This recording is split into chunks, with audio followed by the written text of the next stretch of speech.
waaxda gaashaandhigga Mareykanka ayaa sheegtay in Iiraan ay in ka badan 10 madfac xalay ku garaacday laba saldhig oo uu militariga Mareykanka ku leeyahay dalka Ciraaq. Afhayeen u hadlay wasaaradda difaaca Mareykanka ee loo yaqaano Pentagon-ka ayaa sheegay in gantaalada baalistiga lagu garaacay saldhigyada Al-Asad iyo Erbil ee ciidamada cirka Mareykanka ay ku leeyihiin Ciraaq. War kale oo soo baxay ayaa sheegaya in saldhig saddexaad oo lagu magacaabo Kamtaji oo 27 kiiloomitir magaalada Baghdad u jira isna la duqeeyay.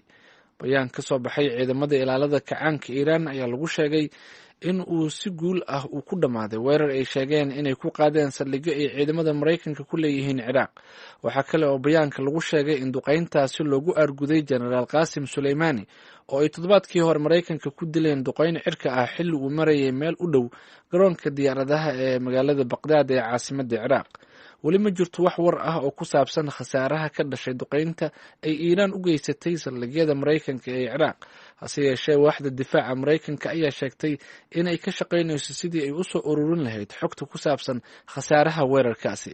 dhanka kalena waxaa dhowaan aqalka cad ee madaxtooyada Mareykanka gaaray xogeyaasha arrimaha dibadda iyo gaashaandhigga kuwaas oo kulan degdeg ah la yeelan doona caawa madaxweyne Donald Trump si ay uga jawaabaan weerarka ay Iiraan ku qaaday saldhigyada ciidamada Mareykanka ee Ciraaq.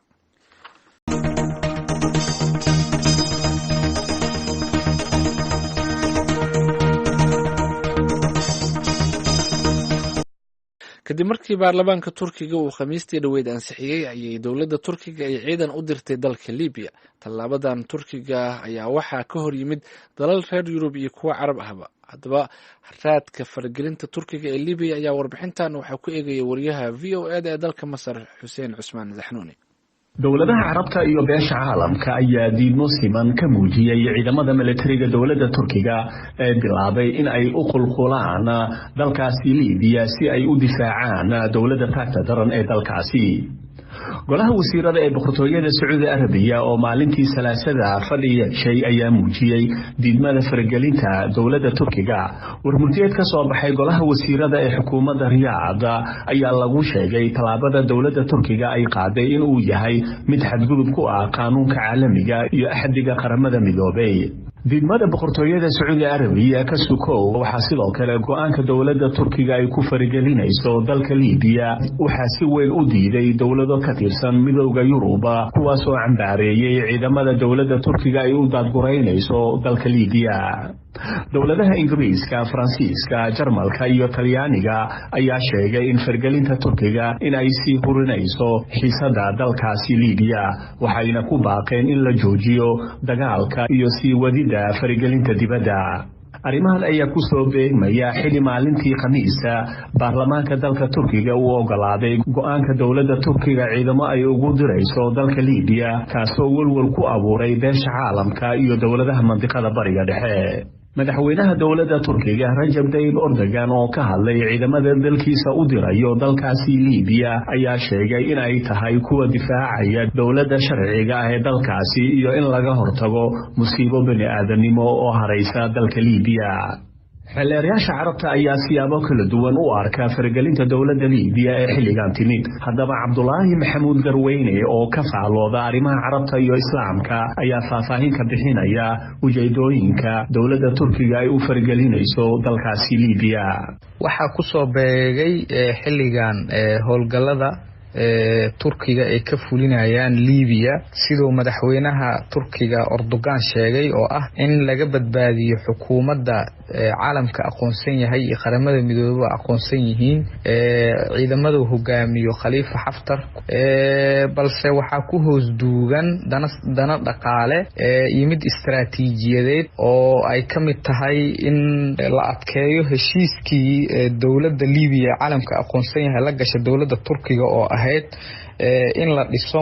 marin u dhaxeeyo wadamada Liibiya marin badeed u dhaxeeyo wadamada Liibiya iyo Turkiga oo ka soo bilowdo koonfur galbeed Turkiga ilaa waqooyi bari wadanka Liibiya. waxaa kaloo ka mid noqon kara oo lagu soo dari karaa mid dan ideology khuseysa dowladan hadda uu hogaamiyo Faiz Assaraj waxay ideology ahaan ka tirsan tahay islaamiyiinta ay ideology ahaan ay xisaabsan tahay oo ikhwaanul muslimiinka ay runtii ay aragtay ahaan ka agdhow yihiin xeelerayaasha arrimaha amniga iyo militariga ayaa sidoo kale ka digay faragelinta dowladda Turkiga ee dalkaasi Liibiya waxa ayna u arkaan mid dagaalka ka socda dalkaasi si hurinaya haddaba Cabdi Yaasiin Yoola oo ah saxafi ka faalooda arrimaha bariga dhexe ayaa sharaxaya saameynta ciidamada Turkiga ay ku yeelan karaan qalalaasaha ka alowsan dalkaasi Liibiya waxaan u arkaa in fargelinta Turkiga uu ku sameeyay Liibiya ay keeni doonto in dalka uu ka dhaco dagaalo inta badan dawladaha Carabtu waxay taageersan yihiin hogaamiyaha Khalifa Haftar oo isagu bariga Liibiya ku xoog badan marka arinta Liibiya way ka sii daraysaa waxa ku dagaalamaya quwada caalamiga sida Ingiriiska Faransiiska oo isku dhinaca iyo Talyaaniga iyo oo iyaguna dhinaca taageersan xukuumadda Tripoli waxa jooga dalka Liibiya oo ku nool 1 milyan oo qof oo asalkoodu yahay Turki ayaa ku nool dalka Liibiya sida waxay ku noolyihiin magaalooyinka Tripoli iyo magaalada Masrat oo kale marka laga yimaado maslaxadaha Turkigu ku leeyahay gudaha Liibiya wuxuu ilaashanayaa dadkiisa ku nool gudaha Liibiya ee asalkoodu yahay dadka asraagta ama Turkida arrimahan ayaa ku soo beegmaya xilli ciidamada uu hogaaminayo Generaal Khalifa Haftar si rasmi ah uu la wareegayaan magaalada Sirta oo 450 kilomitir u jirta caasimadda dalkaasi ee Tripoli dalka Liibiya ayaa qalalaaso dhinacyada siyaasadda iyo amniga ka taagan tan iyo sanadii 2011 kadib markii xukunka laga tuuray Muammar al-Qaddafi oo dalkaasi xukumayay muddo 40 sano Xuseen Saxnuuni VOA Qaahira